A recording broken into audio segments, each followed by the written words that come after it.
नमस्कार। जरा सोचिए, एक ऐसी दुनिया के बारे में जहां न कागज था न कलम, जहां कहानियां लिखी नहीं जाती थी बल्कि पत्थरों पर उकेरी जाती थी। आज हम पूर्वी भारत की गुफाओं में छिपे उन्हीं हजारों साल पुराने राजों से पर्दा उठाने वाले हैं। आखिर हमारे पूर्वजों ने इन दीवारों पर क्या संदेश छोड़े होंगे?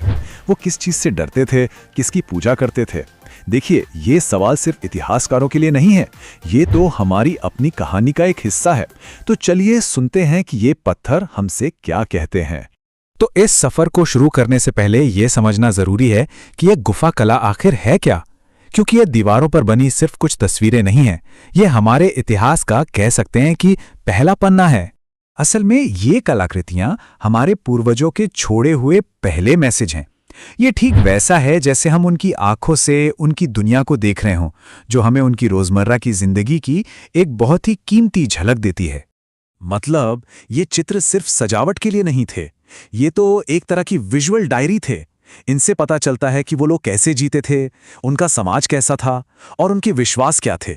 और सबसे हैरान करने वाली बात जानते हैं क्या है? ये परंपरा हजारों हजार सालों तक चलती रही। ठीक है, तो बेसिक बातें तो समझ आ गईं। अब चलिए सीधे चलते हैं भारत के पूर्वी हिस्से में। ये एक ऐसा इलाका है जहां की चट्टानें आज भी हजारों साल पुरानी कहानियां सुना रही हैं।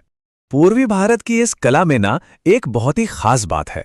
हाँ, इस पर मध्य भारत का असर तो दिखता है, लेकिन यहाँ के पेंटिंग्स में आपको जनजातीय संस्कृति और प्रकृति के साथ एक बहुत गहरा, एक रूहानी सा कनेक्शन महसूस होगा। और इस मैप को देखिए, इससे पता चलता है कि ये कला कितनी ज्यादा फैली हुई थी। बिहार के कैमूर से लेकर पश्चिम बंगाल की अयोध्या पहाड़ियों तक हर जगह एक अलग कहानी कहती है। ये सिर्फ नक्शे पर बने कुछ निशान नहीं है, ये उस जमाने की बस्तियों के दिल हुआ करते थे। तो चलिए अब इन पेंटिंग्स की दुनिया में और गहराई से उतरते हैं।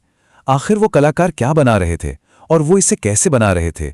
उनकी स्टाइल क्या थी? देखिए, सबसे पहली चीज जो नजर आती है ना, वो है इन चित्रों की सादगी। कलाकारों का मकसद कोई फोटो जैसी तस्वीर बनाना नहीं था, वो तो बस कुछ लकीरों से ही किसी जानवर या इंसान की रूह को पकड़ लेना चाहते थे। और यही सादगी हमें इसकी दूसरी खासियत तक ले आती है, प्रतीक। मतलब कला का मकसद सिर्फ कुछ दिखाना नहीं, बल्कि कुछ महसूस कराना था। जैसे शिकार का रोमांच, एक साथ नाचने की खुशी, या फिर किसी जंगली जानवर की ताकत। और पता है सबसे कमाल की बात क्या है? इन सीधी साधी लाइनों के बावजूद वो कलाकार मूवमेंट दिखाने में माहिर थे। आप दौड़ते हुए जानवरों को और शिकारियों की एनर्जी को लगभग महसूस कर सकते हैं। ये बहुत डायनामिक है। तो इन दीवारों पर वो बना क्या रहे थे?